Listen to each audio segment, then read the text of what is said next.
Rabotai, on va commencer, ou plutôt on va continuer donc les histoires qu'on a commencé à raconter. On avait parlé de Khamsa et Bar Khamsa, on a parlé de la tour du roi et le nombre de personnes qui sont morts. Et là, on va parler du troisième cas qui est Asaqa Dirispaq Harouf Beta. À cause, donc Saqa Dirispaq, en fait, c'est une planche d'un carrosse. On va voir de quoi il s'agit.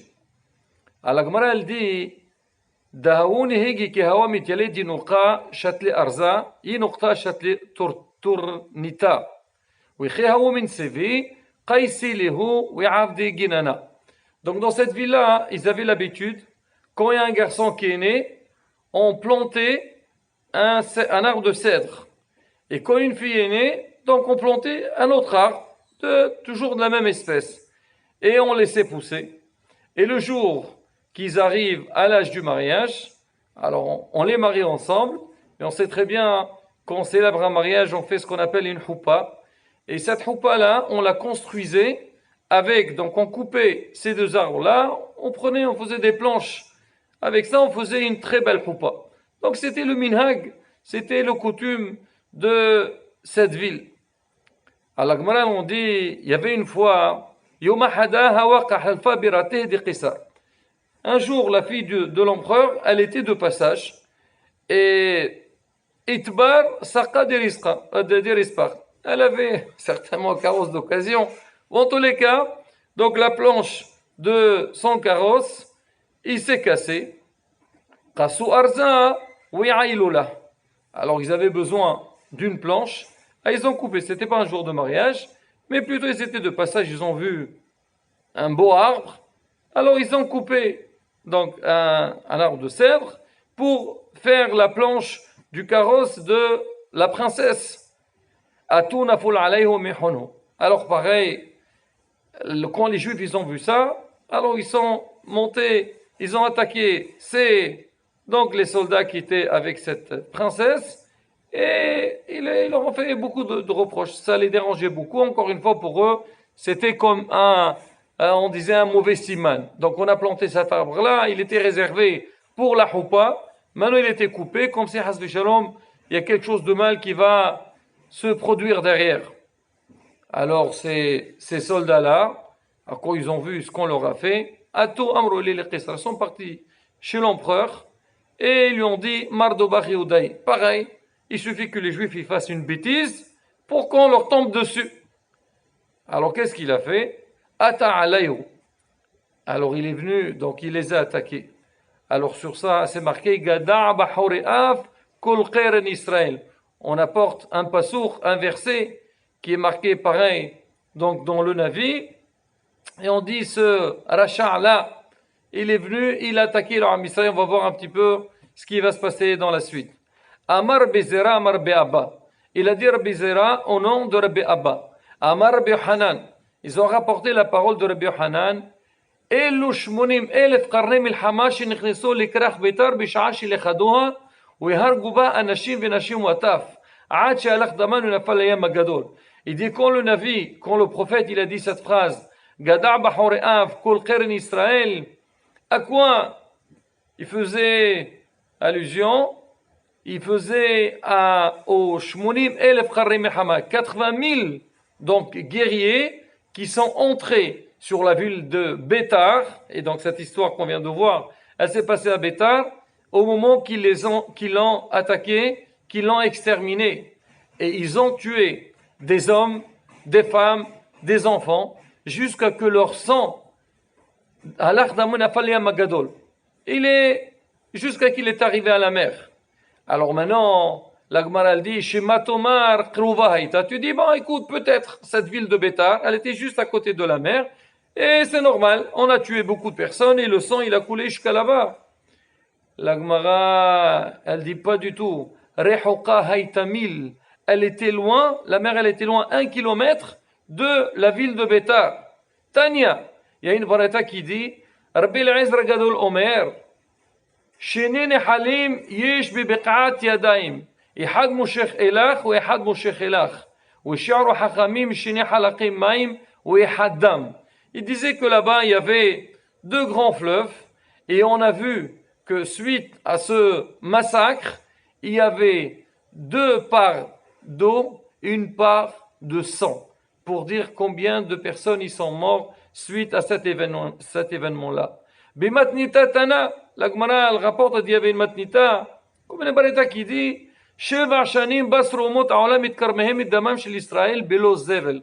Alors il dit, suite à ce massacre-là, alors les Goyim, quand ils avaient besoin des engrais pour engraisser leur terre, ils n'avaient pas besoin de chercher des engrais, ils prenaient donc le sang donc, qui a coulé de ce massacre-là, et pendant 7 ans, ils l'ont utilisé pour engraisser leur terrain, pour dire, Rabotai, combien c'était quelque chose inimaginable, horrible. Amar Behiya Bar Avin, encore on amène des témoignages. Amar Rabbi Yoshua ben Qorha, Sahli Zaqini Had ben Yerushalayim. Il m'a raconté un vieux de Yerushalayim. Il a fait un témoignage. Il a dit, Bibiqazo harag nebozraden rav tabahi matay ve'ahat isre ribo. وبيروشلايم هرج 94 ربوع على الابن أحد عاد شالخ دمان ونقع بدمه של Zechariah. La Gemara va rapporter une autre histoire. Il a encore raboté, vraiment comme on dit, il faut bien se concentrer et avoir un grand moral pour écouter tout ce qu'on va voir, le désastre, l'atrocité qu'il y a eu pendant ces périodes-là. Donc il dit, ce Rabbi Yoshua ben Qorha, il dit qu'il y a un vieux, il lui a raconté, il lui a dit, Bebiqazo, dans cette plaine-là, Harag Nebozraden Rav Tabahim, donc Nebozraden, c'était le chef des bourreaux, il a tué Matayim Vehat Hisri Ribo, 201 10 000, ça veut dire 2 millions et 1000 personnes.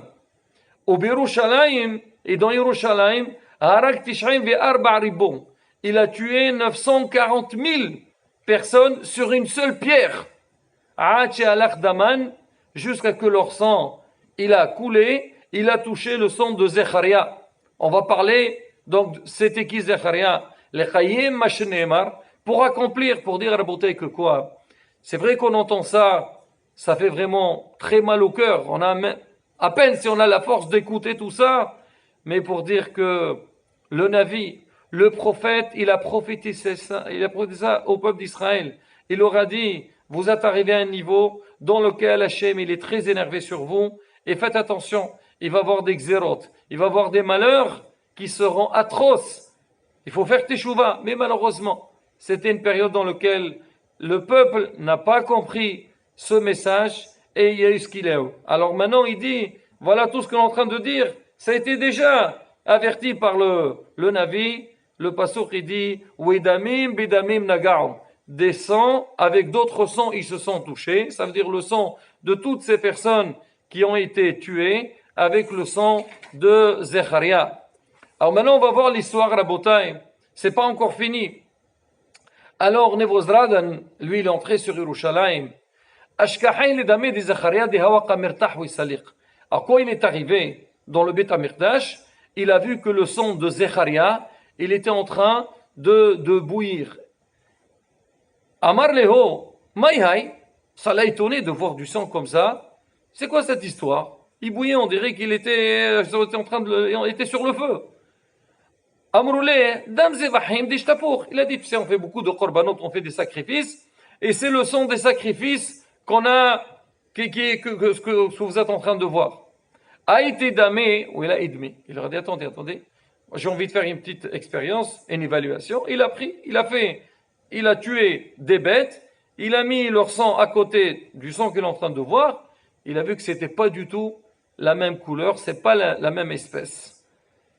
Amar Leho, il leur a dit, et Amrout il est moutav, si vous me dites de quoi il s'agit, donc à qui il appartient ce sang-là, d'accord, je vous laisse tranquille. Sinon, moi, je vais peigner votre chair avec des peignes en fer. On imagine un petit peu donc l'atrocité qu'il pourrait arriver suite à ça s'il ne parle pas. Amrile, ils lui ont dit, Maïni Malach, qu'est-ce que tu veux qu'on te dise? Nevaya Hawa Ban. Il y avait un prophète parmi nous. Dahawaka Mukhahlan Bimilid Ishmaya. Et tout le temps, il nous faisait de la morale, il nous disait faites teshuva, arrêtez, vous êtes en train d'aller dans une voie contradictoire à ce que Kadosh Baruch Hu, Hachem, attend de vous. Alors, puisqu'il leur parlait tous les jours, allez, on va se débarrasser de celui-là, on s'est levé contre lui et on l'a tué. Vous croyez que l'histoire s'est passée la semaine dernière? Ça fait beaucoup d'années qu'il a été tué et son sang, il ne s'est pas calmé. Alors, c'est rapporté, je crois que ça fait 200 ans que l'histoire s'est passée. Amar Leho, il leur a dit, Ana mefayasnale. Il leur a dit, écoutez, moi je vais le calmer. Ne vous inquiétez pas, vous allez voir comment il va se taire. Aïté Sanhedrin Gedola. Il a amené donc les Sanhedrin, le grand Sanhedrin. Donc c'était les grands juges. Oui, Sanhedrin Chtana. Il y avait celle de Amarleh. Lui aussi, il a craqué. Il lui a dit, Zecharia. Tovim Shibahim Ibati. Les meilleurs qu'il y a parmi eux, je les ai tués, je les ai exterminés. Nehalach Diabino les Koulon. Tu veux que j'extermine tout le peuple d'Israël? Quand il lui a dit cette phrase-là, il s'est calmé.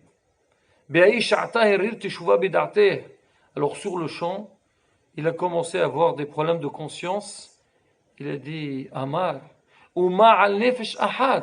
si déjà sur une seule personne, car Hachem, donc regardez la punition, combien de personnes il a tué pour le calmer. Ahou Gavra, lui, des Qatal Kolhané Nishmata, qu'il a tué toutes ces personnes-là. Ça serait quoi sa punition? C'est sûr que sa punition, elle sera horrible, très très difficile. Araq, il s'est sauvé. Azal, il est parti. Shadar Pirtata BVT Ouegier. Il a envoyé un courrier à sa maison, et comme quoi il laisse tomber tout ce qu'il a fait, et il s'est converti, il est devenu juif. Tana, la Gemara nous cite des témoignages. Naaman Gertushav Haya. Nebuzradan Gersedq Haya. C'était un converti. Mais Bene Banaw Shel Haman, les petits enfants de Haman, l'âme d'Otora Bevnevrak. C'est-à-dire même que Haman Arasha, il a fait des choses très très graves. Ses petits enfants, ils ont étudié la Torah à Bnebrak. Mais Bene Banaw Shel Sisra, l'imdo Tinochot Yerushalayim. Sisra aussi, c'était un guerrier, c'était un grand rachat. Ses arrière-petits-enfants, ils ont enseigné la Torah à Yerushalayim. Mais Bene Banaw Shel Sanherib, l'imdo Torah Barabim. Sanherib aussi, Sanherib el Khashur, c'était un grand puissant. Il a fait beaucoup de mal. Alors ses arrière-petits-enfants, eux, ils ont enseigné la Torah au public, au clan d'Israël. On dit c'est qui? Alors ses petits-enfants, ils ont enseigné. Maninoun, on dit c'était qui? C'était Shemaya ve'Aftalion. C'était des Tanaïm. Hayenu d'Echtiv, Natati dama al sihih salah levilta qui sort. Encore une fois, on amène un passour dans lequel on voit que tout ce que les Tanaïm, plutôt tout ce que le Navi a dit, et il s'est réalisé. Et là aussi, Rabotai, Hachamim, ils disent, on apprend de là aussi quelque chose de très important.